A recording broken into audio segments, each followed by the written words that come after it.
लघुवित्त कसरी भगाइन्छ, मिटर ब्याजी सुदखोरको छाला कसरी काटिन्छ त्यो नमुना हामी सुरु गर्छौँ।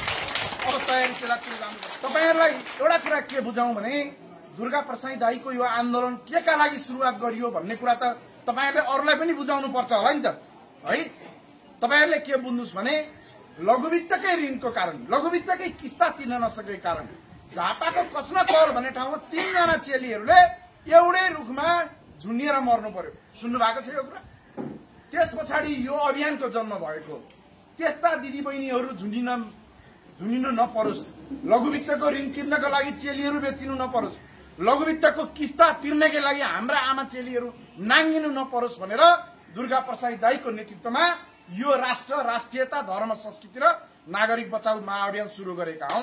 तपाईहरुले हरेक गाउँ, हरेक छिमेक, हरेक टोलमा यो अभियान केका लागि जन्म भयो भन्दा यसको उत्तर दिन पर्छ। यो अभियानलाई अब तपाईहरुले बचाउनु पर्छ। यहाँ विभिन्न कार्यक्रममा हामीले देख्ने गरेका छौं। आज पनि चैत 15 का कुराहरू निकालिन्छन् र चैत 15 आन्दोलन कसले गर्यो? राप्रपाले पनि जिम्मा लिने हो। राप्रपाले के भनेको छ, अन्य पार्टीले के भन्छ त्यतातिर नजानुस्।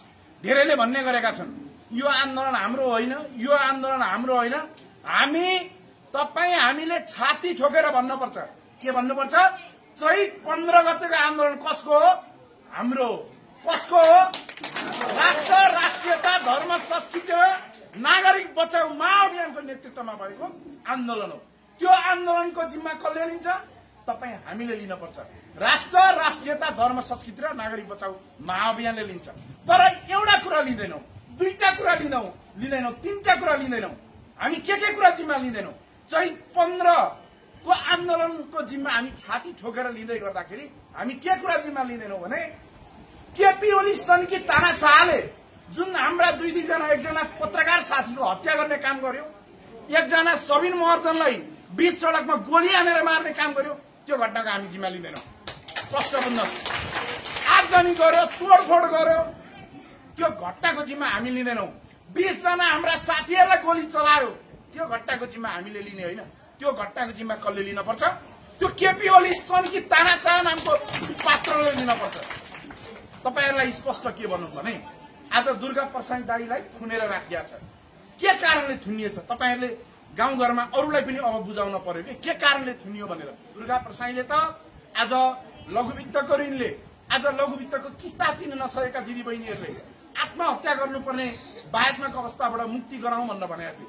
दुर्गा प्रसाईले हाम्रै नेपालबाट आफ्नै दिदीबहिनीहरू काम गरेर विदेशमा अलपत्र परेका दिदीबहिनीलाई यो देश फर्काउने काम गरेका थियो। दुर्गा प्रसाईले विदेशमा अलपत्र परेका लासहरूलाई आफ्नो निजी पैसा खर्च गरेर यो देशमा लिएर आउने काम गरेका थियो। आज दिदीबहिनी बाँच्नुपर्छ, आज दाजुभाइ बाँच्नुपर्छ। आज प्रहरी साथीहरू पनि यहाँ हुनुहुन्छ। सायद प्रहरी साथीहरूलाई काठमाडौँमा 20 सडकमा एमाले नामका गुण्डाहरूले कुट्दाखेरि दुर्गा प्रसाई दाइले पहिलो आवाज उठाउनु भएको थियो, राष्ट्र सेवकलाई तिमीहरूले कुट्यौ, मार्यौ, सित्यायौ भनेर भनेको थियो। प्रहरीको तलब भएन, 1 लाख रुपियाँ बनाउनु पर्छ भनेर दुर्गा प्रसाईले भनेको थियो। के दुर्गा प्रसाईले गलत भनेका थिए? दुर्गा प्रसाईले झुन्डिएर मर्नु भएन। हाम्रा चेली लघुवित्त र ऋणको कारणले, किस्ता तिर्ने कारणले शरीर बेच्न पर्ने अवस्थामा पुगे हाम्रा दिदीबहिनी। तिनीहरूलाई बचाउनु पर्छ, आमाहरूलाई बचाउनु पर्छ। 20 लाख रुपियाँ ऋण मिना गराउनु पर्छ भन्नु के दुर्गा प्रसाईको गल्ती हो त?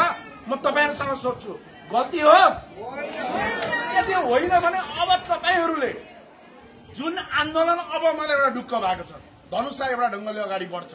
वित्तीय शोषणका विरुद्ध, आर्थिक शोषणका विरुद्ध, मिटर ब्याज सुदखोरका विरुद्ध, बैंक आतंक विरुद्ध, लघुवित्त आतंक विरुद्धमा अब धनुषाले फाइल खोलो, अब सुरु गर्छ। बुझ्नु भएन? म अरू तरिकामा नि छु तपाईहरुलाई कसरी अब आन्दोलनको कार्यक्रम अगाडि बढाउने भन्दा। यो कार्यक्रम अब मौतरीमा हुनु पर्यो, ढल्केबरमा। यो कार्यक्रम तुरन्त सिन्धुलीले गर्नु पर्यो, उदयपुरले गर्नु पर्यो, सिरा र सर्लाहीले गर्नु पर्यो। र तपाईहरु जब एउटा जिल्लाबाट 1000 जना निक्लिने अब यो वातावरण बन्छ नि, लघुवित्त कसरी भगाइन्छ, मिटर ब्याजी सुदखोरको छाला कसरी काटिन्छ त्यो नमुना हामी सुरु गर्छौँ। अब तयारी सेलातिर जानुपर्छ। अब हेर्नुस्, दुर्गा दाइ जेल जानुभन्दा अगाडि के भन्नु भएको थियो? तपाईहरु घर घरमा दुर्गा बन्नुस्, घर घरमा दुर्गा बन्नुस्, घर घरमा दुर्गा माता बन्नुस्, मन नबन्नुस् भन्नुभएको थियो हैन? अब समय आएको छ तपाईहरुले दुर्गा बन्ने पालो। के गर्नुपर्छ? आन्दोलन तपाईलाई लुकेर भनेको छैन।